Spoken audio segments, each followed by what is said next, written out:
तो त्रिकोणमिति में हम लोग क्या जानकारी प्राप्त करते हैं? कोनों, त्रिभुज के कोण और उनके भुजाओं के बीच संबंधों के बारे में जानते हैं, क्या संबंध होता है। तो इस अध्याय में समकोण त्रिभुज के कोण और उनके भुजाओं के बीच संबंध के बारे में जानकारी प्राप्त करते हैं। तो यहाँ पर हम एक समकोण त्रिभुज बनाते हैं।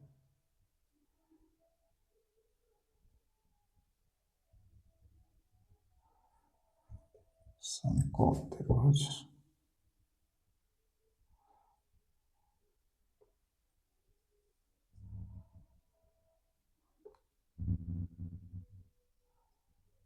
एक समकोण त्रिभुज है ए बी सी, जिसका कोण बी समकोण है।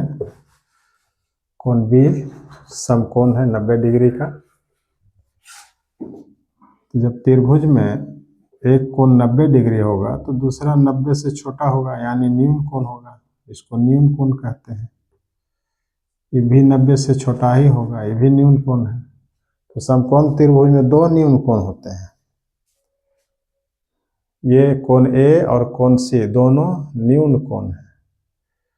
सबसे बड़ी भुजा इसमें कौन होगा? सबसे बड़ा कोण के सामने की भुजा बड़ा होता है, यानी ये छोटा है, 90 से छोटा है, तो ये दोनों भुजाएं इसके सामने वाली भुजा से छोटा ही होगा, यानी 90 डिग्री के सामने वाली भुजा सबसे बड़ी भुजा है। और इस भुजा को क्या कहते हैं? कर्ण कहते हैं। न्यून कोण के सामने वाली भुजा लंब कहलाता है। तो इसमें न्यून कोण दो है, दो न्यून कोण है तो दो लंब होगा, यानी कोण की स्थिति के अनुसार लंब बदलता है। कोण सी के लिए लंब ये हो जाएगा, कोण ए के लिए लंब इसके सामने वाली भुजा हो जाएगा बी सी। कोण सी के सामने वाली भुजा ए बी लंब हो जाएगा कोण सी के लिए। तो स्थिति के अनुसार लंब बदलता है, लेकिन आधार उसके अनुसार आधार भी बदलता है, कर्ण नहीं बदलता है। कर्ण फिक्स है, क्योंकि 90 डिग्री के सामने वाली भुजा कर्ण कहलाता है। तो हम सबसे पहला नंबर समकोण त्रिभुज के भुजा के बारे में जानेंगे कि तीनों भुजाओं का अलग अलग नाम हम क्या दे सकते हैं। तो हम नामकरण दे पहले। यहाँ हम लिखेंगे कि समकोण त्रिभुज में पहला है कि समकोण त्रिभुज में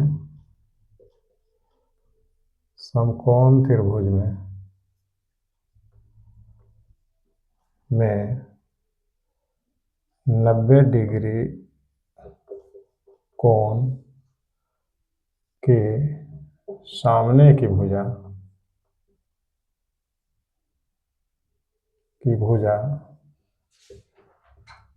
को कर्ण कहते हैं।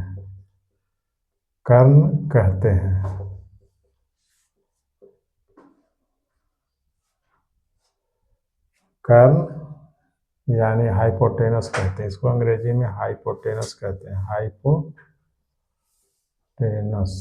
कहते हैं। और इसे H द्वारा सूचित करते हैं,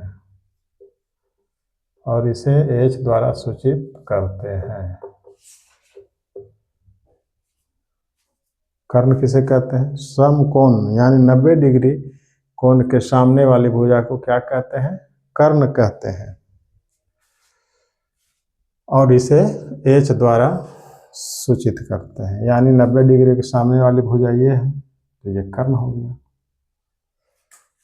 इसके बाद है दूसरा पॉइंट है लंब।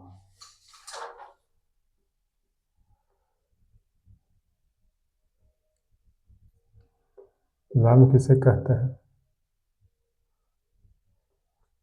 दूसरा त्रिभुज का एक अन्य भुजा होता है लंब, इसको अंग्रेजी में परपेंडिकुलर कहते हैं, परपेंडिकुलर।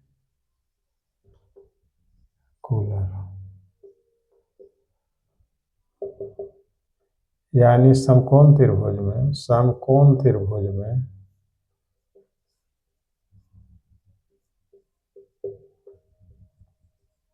न्यून कोण की सामने की भुजा को लंब कहते हैं और इसे P द्वारा सूचित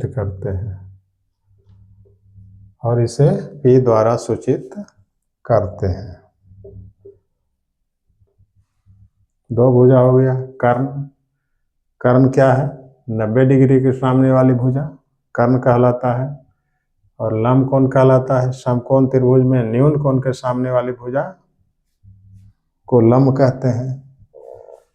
आधार किसको कहेंगे? तीसरा है भुजा आधार, इसको अंग्रेजी में बेस कहते हैं, बेस। आधार किसे कहेंगे? तो लंब जिस भुजा पर सीधे खड़ा रहता है उसको हम आधार कहते हैं। लंब जिस भुजा पर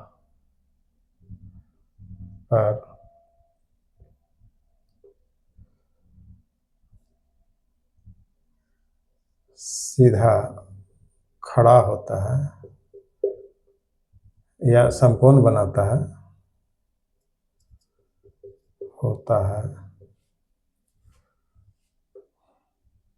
और समकोण बनाता है,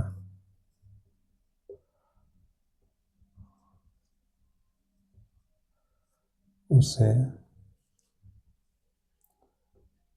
उस भुजा को आधार कहते हैं और इसे B द्वारा सूचित करते हैं, स्मॉल b द्वारा सूचित करते हैं।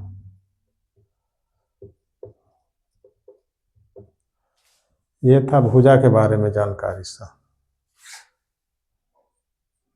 समकोण त्रिभुज के भुजाओं के बारे में जानकारी दिया गया कि 90 डिग्री के सामने वाली भुजा को कर्ण कहते हैं, न्यून कोण के सामने वाली भुजा को लंब कहते हैं,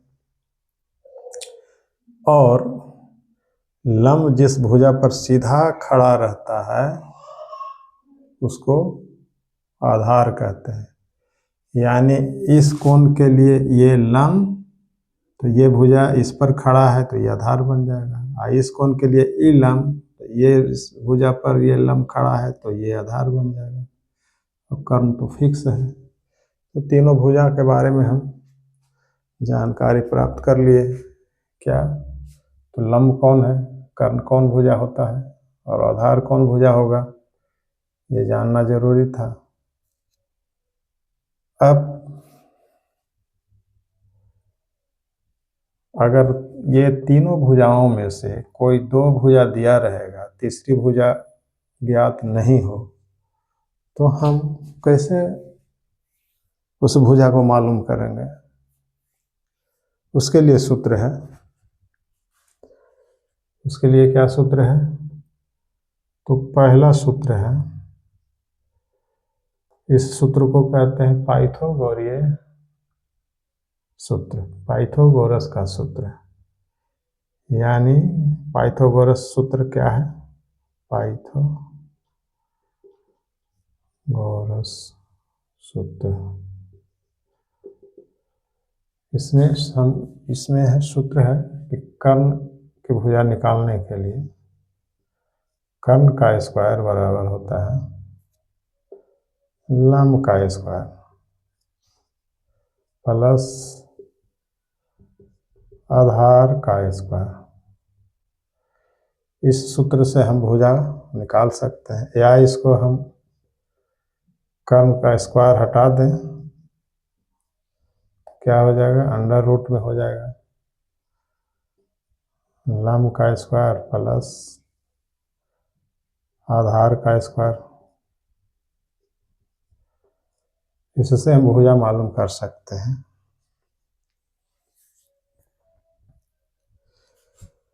इसी प्रकार आधार बराबर सूत्र हो जाता है,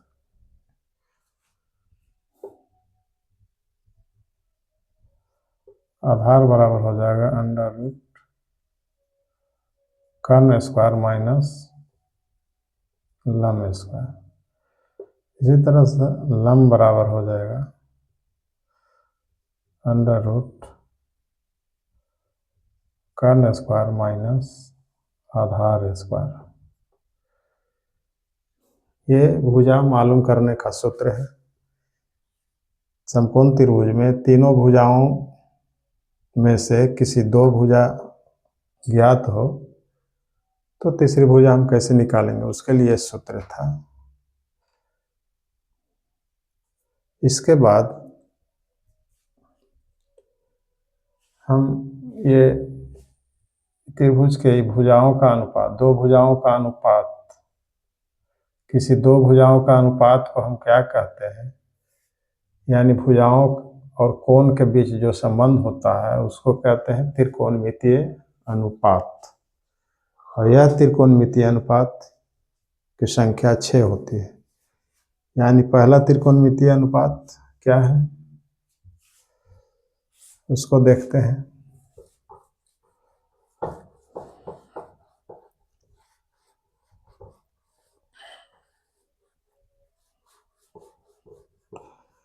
पहला त्रिकोणमितीय अनुपात क्या है,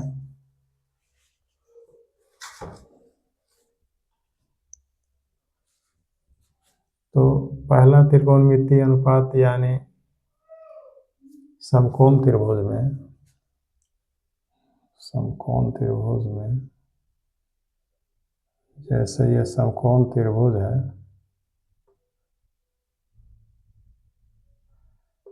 नाइन्टी डिग्री का है,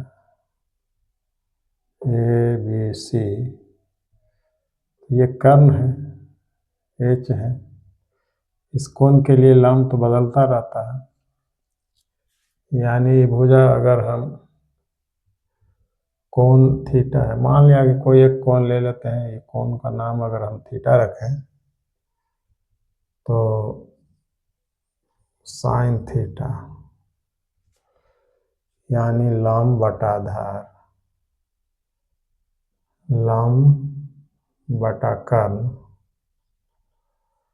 लंब और कर्ण के अनुपात को साइन थीटा कहा जाता है। यानी लंब और कर्ण के अनुपात को क्या कहेंगे, साइन थीटा कहा जाता है। इसी तरह से कॉस थीटा, यानी आधार और कर्ण, आधार और कर्ण के अनुपात को कॉस थीटा कहते हैं। और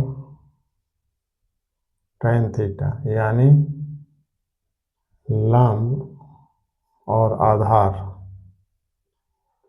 के अनुपात को क्या कहते हैं, टैन थीटा कहते हैं।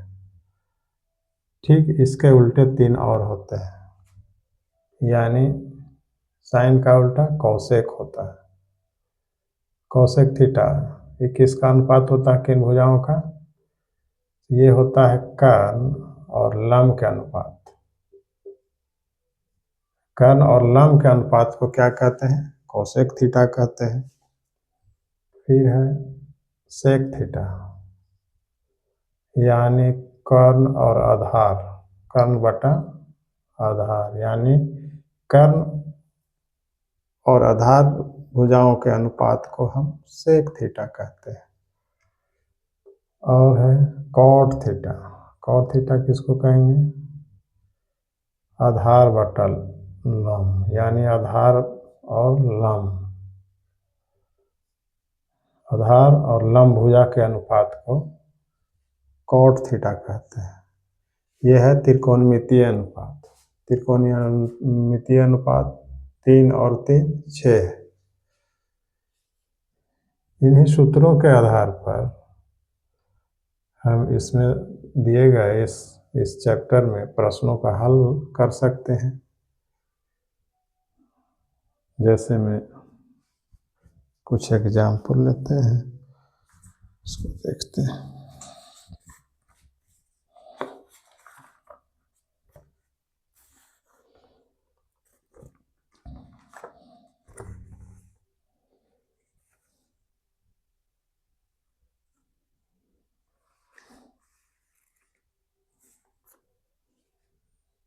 प्रश्न है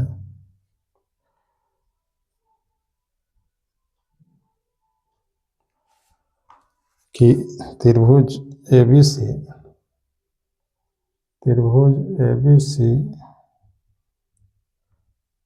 जिसका कोण B समकोण है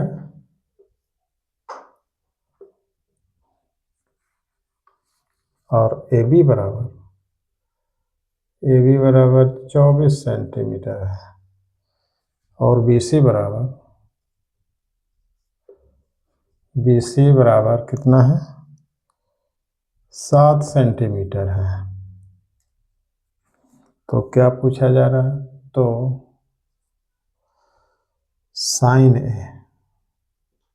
साइन A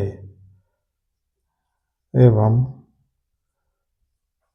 कॉस A तथा साइन C एवं कॉस C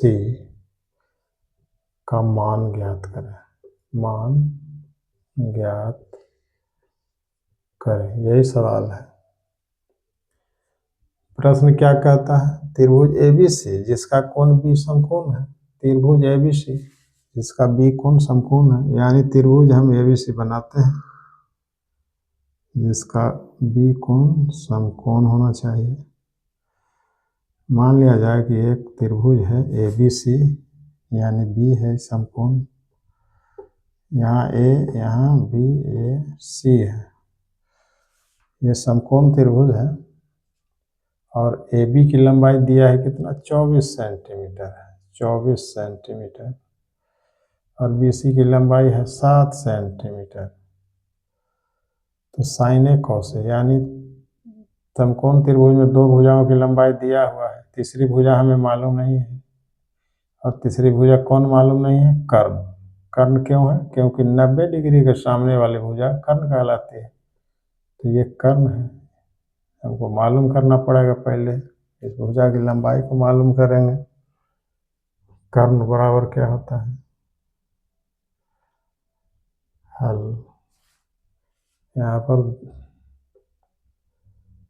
यहाँ पर हम देखते हैं कि 90 डिग्री के सामने वाली भुजा कर्ण यानी AC कर्ण है। तो कर्ण बराबर क्या होता है? अंडर रूट लंब स्क्वायर। तो लंब स्क्वायर यानी ये दोनों भुजा में से कोई भी लंब हो सकता है, इसलिए हम 24 स्क्वायर लंब स्क्वायर प्लस आधार स्क्वायर, यानी 24 का स्क्वायर रहेगा कितना हो जाएगा? 576 होता है। 7 का स्क्वायर 49 होता है। इसको जोड़ेंगे तो 625 आएगा, और इसका वर्गमूल निकालेंगे तो 25 आएगा, यानी 25 सेंटीमीटर। कर्ण की लंबाई निकल गया 25 सेंटीमीटर। ठीक है, अब हमें कर्ण मालूम हो गया तो हम साइन ए पूछ रहा है, कॉस ए का मान। साइन ए यहाँ पर पूछ रहा है, साइन ए बराबर सूत्र क्या होता है? लंब और कर्ण के अनुपात को साइन ए कहते हैं, यानी लंब बटा कर्ण। तो कोण A के लिए साइन है, कोण A के लिए साइन है, यानी लंब A के लिए लंब ये सामने वाली भुजा 7 है, और कर्ण कौन है? 90 डिग्री के सामने वाली भुजा कर्ण यानी 25 हो जाएगा। तो साइन ए का मान कितना आया? 7/25 आया, निकल गया साइन ए का मान। फिर है कॉस ए। अब है कॉस ए। कॉस ए बराबर क्या हो जाएगा? आधार और कर्ण का अनुपात होता है कॉस, इसलिए आधार बटा कर्ण। आधार कितना है? तो कोण ए के लिए आधार कौन होगा? कोण ए के लिए लंब ये, तो ये भुजा इस पर खड़ी है, इसलिए ये आधार बन जाएगा। तो आधार कौन सा हो गया? 24। आधार की लंबाई कितना? 24 और कर्ण 25। तो कॉस ए भी निकल गया। इसी प्रकार फिर पूछ रहा है साइन से। साइन से यानी कोण सी के लिए साइन क्या होता है? कर्ण। लंब और कर्ण का अनुपात होता है, यानी लंब और कर्ण का अनुपात, लंब बटा कर्ण, यानी सी कोण के लिए लंब कौन हो जाएगा? तो सी कोण यहाँ है, इसके लिए लंब ये हो जाएगा, यानी सामने वाली भुजा 24 और कर्ण 25। इसी प्रकार कॉस सी बराबर कोण सी के लिए कॉस यानी आधार का अनुपात होता है, आधार और कर्ण का अनुपात होता है। तो सी के लिए आधार कौन होगा? सी के लिए लंब ई है, तो आधार ये हो जाएगा, इसी पर आधारित है ये भुजा लंब, इसलिए 7/कर्ण 25 है, ये निकल गया। इस प्रकार से सवालों को हम हल कर सकते हैं। और कुछ प्रश्न देखते हैं।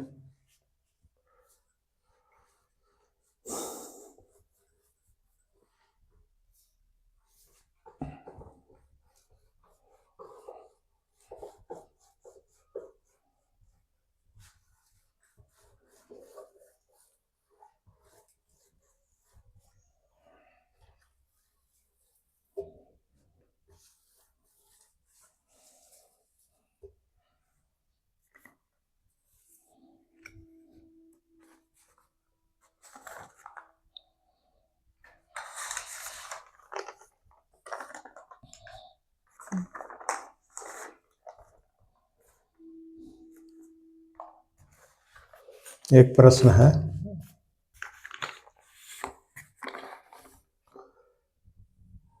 कि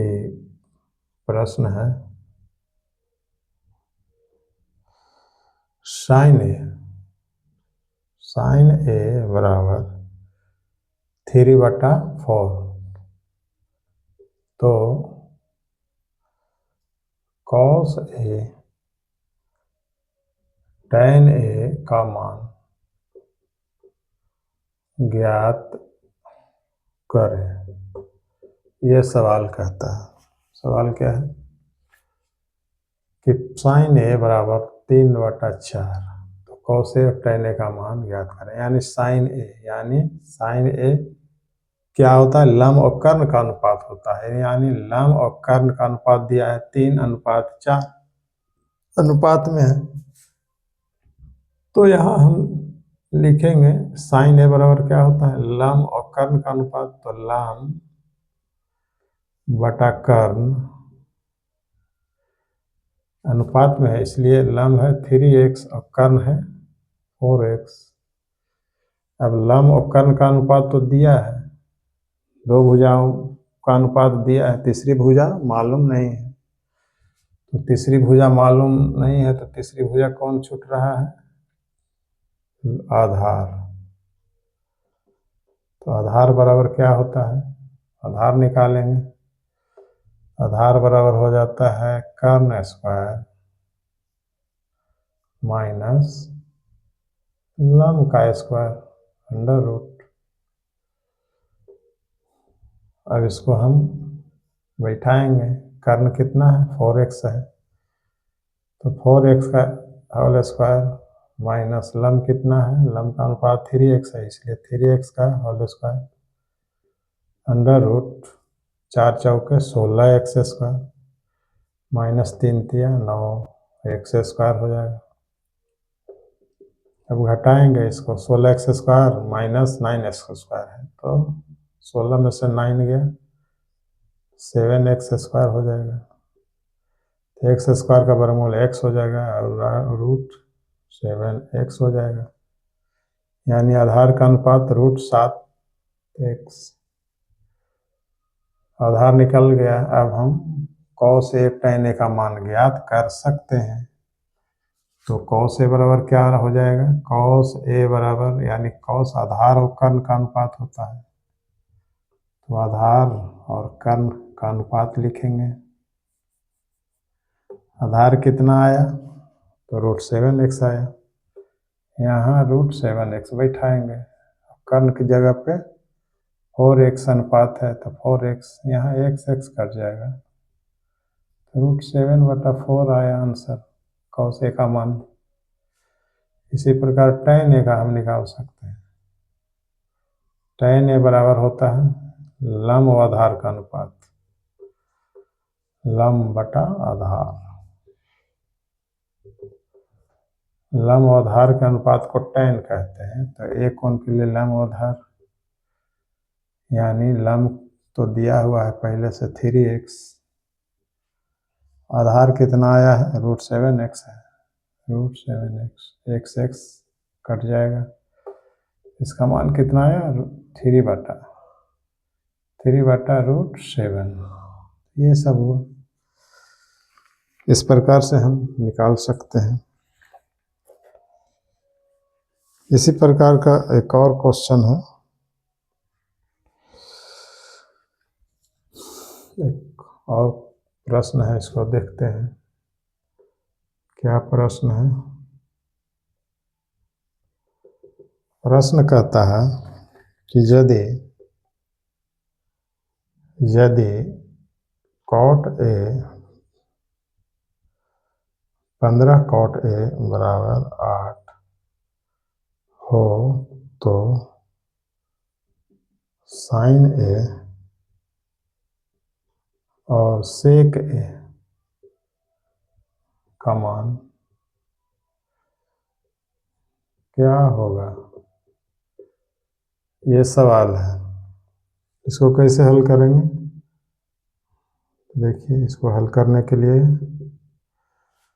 क्या करेंगे, यहाँ दिया हुआ है 15 cot A बराबर 8 दिया है और सिर्फ cot A बराबर क्या हो जाएगा 8/15। हम जानते हैं कि cot किसका अनुपात होता है, तो आधार बटा लंब का अनुपात होता है, यानी आधार और लंब का अनुपात होता है। आधार और लंब का अनुपात cot होता है, इसलिए आधार बटा लंब लिख देंगे और 8/15 है, यानी आधार और लंब का अनुपात है, इसलिए हम 8x/15x लिखेंगे क्योंकि अनुपात में है। अब आधार और लंब दिया हुआ है अनुपात में, कर्ण मालूम नहीं है, इसलिए हम कर्ण मालूम कर लेंगे कर्ण वाली सूत्र से। कर्ण बराबर क्या होता है, हम जानते हैं कि कर्ण बराबर होता है लंब का स्क्वायर √ प्लस आधार का स्क्वायर। अब इसी को बैठाएंगे, लंब कितना है तो 15x है, तो 15x का होल स्क्वायर प्लस आधार कितना है 8x है, तो 8x का होल स्क्वायर बराबर 15 और 15 में गुना करेंगे कितना आएगा 225 आता है, 225x स्क्वायर प्लस 8 में गुना करेंगे 8 64x स्क्वायर हो जाएगा। इस सभी को जोड़ेंगे कितना आ जाएगा 289 एक्स स्क्वायर आएगा। इसका वर्गमूल हो जाता है 17, एक्स स्क्वायर का x हो जाता है, यानी कर्ण 17x आया। अब हमें तीनों भुजा मालूम हो गया है, इसलिए हम कोई भी त्रिकोणमितीय अनुपात को निकाल सकते हैं। तो हमसे पूछा जा रहा है साइन ए का, यानी साइन ए किसका अनुपात होता है लंब कर्ण का, यानी लंब बटा कर्ण। लंब और कर्ण के अनुपात को साइन कहते हैं। साइन लंब और कर्ण है, इसलिए लंब कितना है 15x, पहले ही से मालूम है 15x। कर्ण कितना निकला है 17x। x कट जाएगा यानी 15/17 आया साइन है। सेक ए का मान पूछ रहा है। सेक ए किसका होता है? सेक होता है कर्ण और आधार का अनुपात। तो कर्ण कितना है 17x है, आधार कितना है यहाँ देखेंगे 8x है, तो 8x बिठा देंगे, x कट जाएगा यानी 17/8 निकल गया।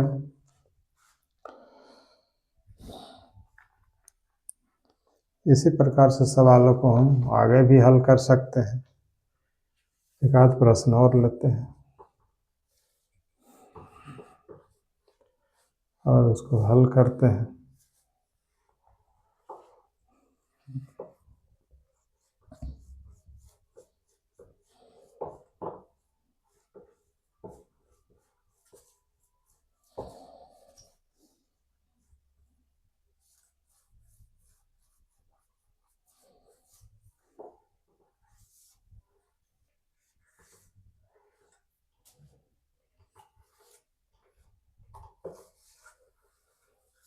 देखते हैं अगला प्रश्न क्या है।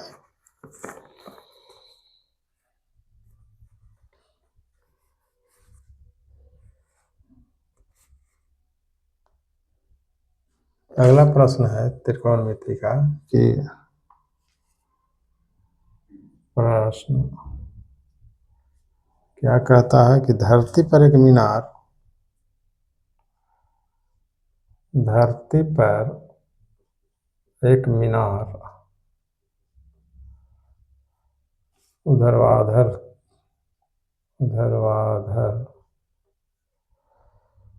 खड़ी है।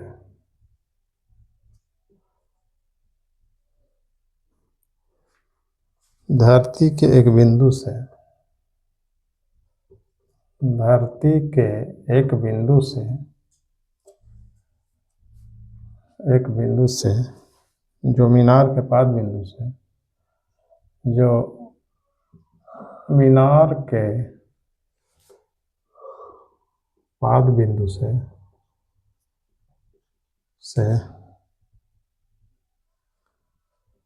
15 मीटर दूर है। मीनार के शिखर का उन्नयन कोण 60 डिग्री है। मीनार का उन्नयन कोण 60 डिग्री है। मीनार की ऊंचाई ज्ञात कीजिए। मीनार की ऊंचाई ज्ञात कीजिए।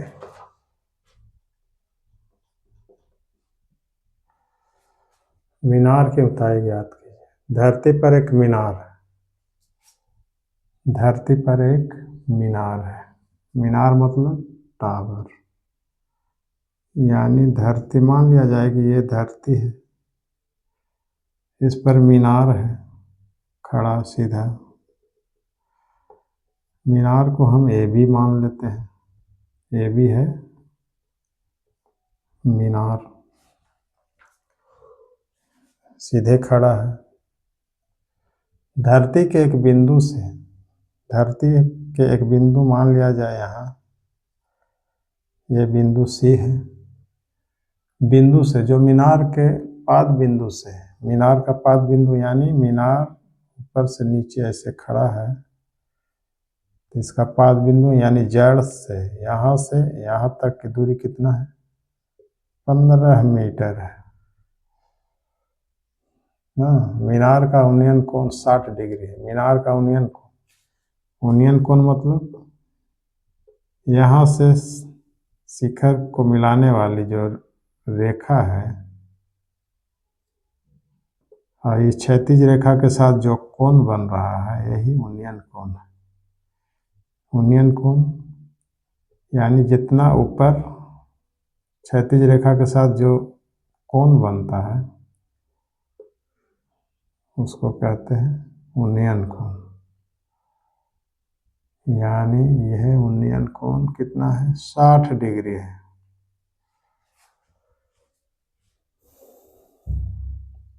ये मीनार का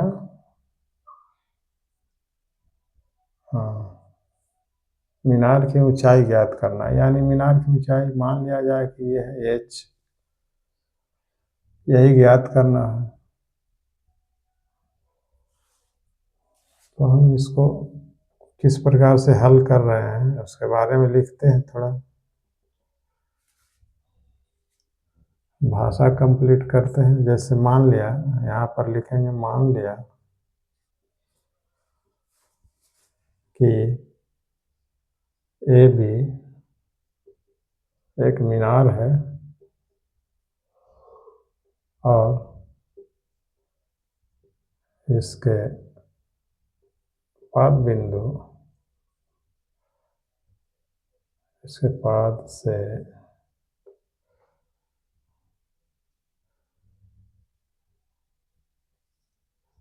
धरती के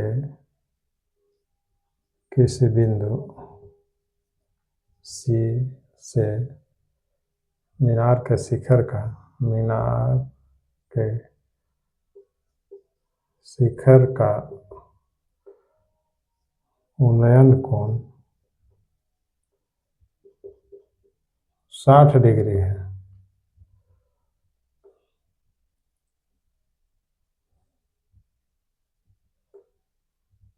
तथा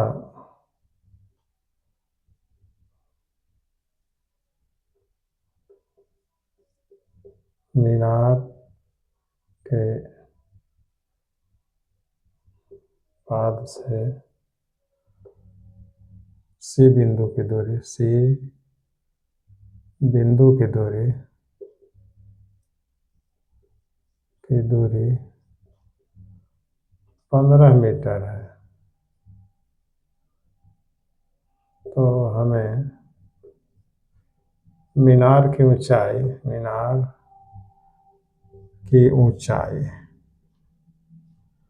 h ज्ञात करना है। तो देखेंगे ये एक समकोण त्रिभुज बना रहा है। समकोण त्रिभुज में हम देखते हैं कि ये न्यून कोण 60 डिग्री के सामने वाली भुजा लंब, न्यून कोण के सामने वाली भुजा लंब, और इस खड़ा है जो भुजा पर वो आधार है। तो लंब और आधार का अनुपात, इसके संबंध को हमको ज्ञात करना है। तो कौन सा लंब और आधार का अनुपात किस त्रिकोणमितीय अनुपात में होता है, tan में होता है। इसलिए हम त्रिभुज ABC में tan लेंगे, tan कोण लेंगे 60 डिग्री। tan इसलिए ले रहे हैं कि tan लंब और आधार के बीच हमको संबंध ज्ञात करना है। तो लंब और आधार tan में होता है, त्रिकोणमितीय अनुपात tan थीटा में होता है। इसलिए tan थीटा की जगह पर 60 डिग्री है। tan थीटा बराबर लिखेंगे लंब यानी h/15, और tan 60 डिग्री का मान होता है √3 बराबर h/15, और h हमको निकालना है। h बराबर क्या हो जाएगा, गुना हो जाएगा 15√3 बराबर h। अतः मीनार की ऊंचाई निकल गया। अतः मीनार की ऊंचाई 15√3 मीटर, यही आंसर हो जाएगा।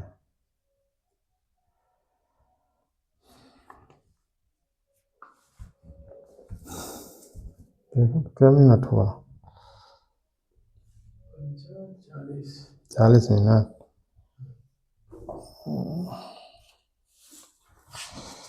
कैसा